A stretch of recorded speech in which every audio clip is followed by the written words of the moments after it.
వైఎస్ఆర్సీపీ అధ్యక్షులు మాజీ ముఖ్యమంత్రి వైఎస్ జగన్ చేపట్టిన ప్రజా సంకల్ప పాదయాత్ర దేశ చరిత్రలోనే సువర్ణ అక్షరాలతో లిఖించబడిందని పార్టీ నాయకులు అభిప్రాయపడ్డారు. ప్రజా సంకల్ప పాదయాత్ర మొదలుపెట్టి 8 సంవత్సరాలు పూర్తయిన సందర్భంగా తాడేపల్లిలోని పార్టీ కేంద్ర కార్యాలయంలో పార్టీ కార్యాలయ ఇన్ఛార్జి లెల్లా అప్పిరెడ్డి ఆధ్వర్యంలో పార్టీ నాయకులు కేక్ కట్ చేసి సంబరాలు చేసుకున్నారు. ప్రజా వ్యతిరేక అవినీతి పాలనకు వ్యతిరేకంగా 2027 నుంచి వైఎస్ జగన్ మరోసారి పాదయాత్ర చేస్తారని మాజీ మంత్రి పెర్ని నాని స్పష్టం చేశారు.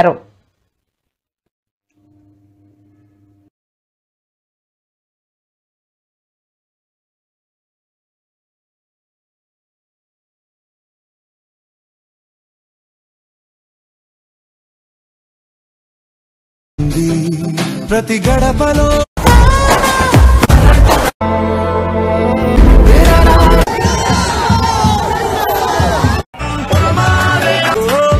మళ్ళీ 2027 సంవత్సరంలో ప్రజా సంకల్ప యాత్ర మళ్ళీ పునరంకితం అవుతూ రాబోయే 2 సంవత్సరాలు 27 నుంచి 2 సంవత్సరాలు నా జిల్లా ప్రోగ్రాములు కూడా మళ్ళీ ఉంటాయి.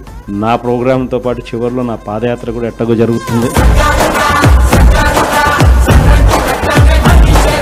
బతికితే రాజకీయ నాయకుడు ఎవడైనా సరే అయితే రాజశేఖర రెడ్డి లాగా బతకాలి, లేదా జగన్మోహన్ రెడ్డి లాగా బతకాలి.